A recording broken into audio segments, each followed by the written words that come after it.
So what did you find in your docuseries, from Building 7 to the 9/11 Commission, the dancing Israelis, how the reports in some cases preempted the attacks? For years, people were smeared for asking questions about many of those that I just mentioned. All are legitimate, in my opinion, and were quashed almost immediately after the attack took place in service of the war in Iraq and of the Bush administration's agenda. So returning to it now with fresh eyes, what answers did you find to those questions?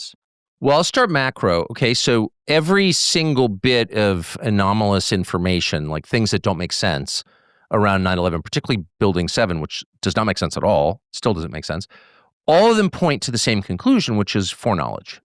There were people who knew this was going to happen. That really is the shocking fact. And Building 7, which we spent an awful lot of time on and basically arrived at the same conclusions everyone else who's honest has arrived at. Like, what the hell? No, a fire from the plane did not drop Building 7. What did? I actually don't think that's the most compelling evidence. The most compelling evidence is knowable, provable, and that is that somebody or group of people made massive bets against the airlines involved in the 9/11 attacks and against the banks housed in the buildings that fell. Okay, so that is proof. I think any normal person would say that's proof of foreknowledge. So they were short sellers and they were betting against these companies. They were betting that the share price would fall after the attack. So they knew the attacks were coming in specific detail. They knew which airlines to bet against. They knew which banks to bet against.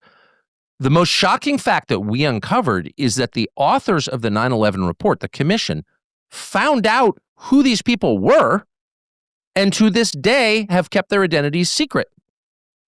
What? Right. I don't need to get to directed energy weapons to find a conspiracy. I just found it. They admitted, we know who made these bets in publicly traded companies, and we're not telling you who they are. So the very first thing, even before asking tough questions of CIA, NSA, French intelligence, Mossad, Condi Rice, like all the people who have not fessed up fully about what they know, and that's a fact, Philip Zelikow, who the author of the 9/11 Commission report, before any of that, I would demand to know who made those bets in public markets on publicly traded companies. How do we not have the right to know that? How could you ever keep that from us? How are these public markets? How is there any transparency in our financial system? Like, those people need to answer questions today. And anyone hiding that information from you is part of the cover-up by definition. So that's the thing that blew my mind more than anything else, possibly because I didn't know that. And I spent a lot of time thinking about Building 7, which, again, I just want to say is unexplained. There are a lot of different indicators of what it might have been, from the guy who owned it saying, pull it on TV, to contemporaneous newscast, declaring that it had fallen before it fell. This is all well known to anyone who's pushed at all against that. All I want to say, and there's a ton of detail in the doc, but all I want to say is that any claim that people who question the fall of Building 7 are conspiracy theorists is itself a psyop designed to control you. And that's not acceptable. Not when 3,000 people die. I'm so glad you said that. It resonates with me because I was that guy. I was frozen. I felt frozen out by the mainstream media. I was in Barnes & Noble reading Jesse Ventura's book. It's all I had access to. There was no independent media or any of that at the time. And I'm sitting there thumbing through, obviously, Loose Change, any of those. I'm not saying all the claims in them held up, but the point is that there was a massive public appetite. And actually, again, what strikes me with the doc is that the 9/11 Commission, if we compare it, let's say, to the Pearl Harbor Commission, both are completed in times of war, from when the necessity of a story that comes together for a very purposeful agenda, it just seems to align so carefully. And it's only years later, one of my favorite books in the 1980s, At Dawn We Slept, which actually goes to the TikTok of the entire Pearl Harbor attack. It took us 40 years to reveal the truth. It would have been nice to know it actually in 1944 as well. Do you see it as part explicitly as a cover-up, to perpetuate the war machine, which had already happened? Or was it, the deepest conspiracy is that it was done specifically to spark the war machine? Where do you fall on that question? Well, let me just congratulate you on knowing that there was a Pearl Harbor Commission in the Senate and that they did produce a report. And the report is actually, which I've read, is damning. It's damning. It doesn't explicitly say what we now know is true, which is Roosevelt knew this was coming. He wanted it to come. because he wanted to join the war in Europe. He'd been funding Stalin. Let me say again, funding Stalin. So completely bonkers that it's hard to believe that happened. And he wanted to join the war, of course, and we know that now. But yes, there's a precedent for this. So that is you've hit right on the question. And the truth is, I don't know what it was. It might have been. I mean, there were a lot of things going on simultaneously, as is usually the case. So you have CIA, which is intent on building human intelligence sources within Al-Qaeda, okay? So they've got sophisticated electronic surveillance. They still do, but they have no one in Al-Qaeda. So John Brennan is station chief in Riyadh, Saudi Arabia, when 13 of the 19 hijackers got visas to come to the United States from Saudi. He is running the station, which is incredible to me. I didn't know that either. And they know that these guys are terrorists, and they followed some of them to Kuala Lumpur. They followed them around the world where they're meeting to talk about attacking the United States. And they allow them to come to the U.S. and they surveil them. The Israeli intelligence clearly did the same. I mean, there were Israeli intel assets in the places where the hijackers were, in Southern California, in Florida. And we know that it's all established. Now, that's not to say, I'm not saying Mossad planned 9/11. Of course. I'm not saying CIA planned 9/11. And by the way, nobody cares if you say CIA planned 9/11, but Mossad, you're an anti-Semite. No, I'm an American. I want to know what happened. Stop. And I don't know what happened, but I know that both those intel services and probably French intelligence, which is surprisingly sophisticated, considering that France is basically just a museum with cheese. But French intelligence is a real thing and a player in global affairs and has been for a long time. And they clearly knew that some of this too, at least some of it.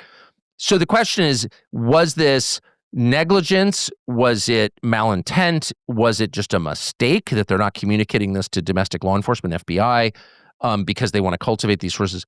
I don't know. I do know that I know two things. One, the second CIA was kind of like with the end of the Cold War, which is exactly 10 years before 9/11, almost exactly 10 years, almost to the month, the Cold War ended. And they're kind of floating and like they're facing budget cuts. We don't know what their budget is. Even now, we don't know what their budget is because it's classified. By the way, I don't think the White House knows what their budget is. I know that, actually. They don't know what's the CIA budget? You can't get an answer because nobody knows. Yeah. And I don't think many people at CIA know, actually, because it's so compartmentalized. But anyway, their budget was going to go down, clearly. It had gone down. Like, what's the point of CIA as a paramilitary force anyway without a Cold War? 9/11 happens, and they're funding at least more than doubles, but we don't really know. But clearly now it's the largest.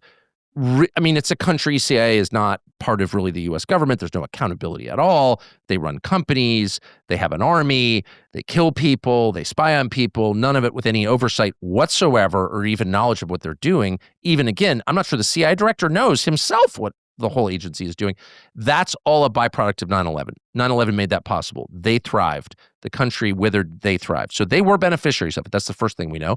The second thing we know is that as the towers were falling, plans were being made in Washington to invade Iraq.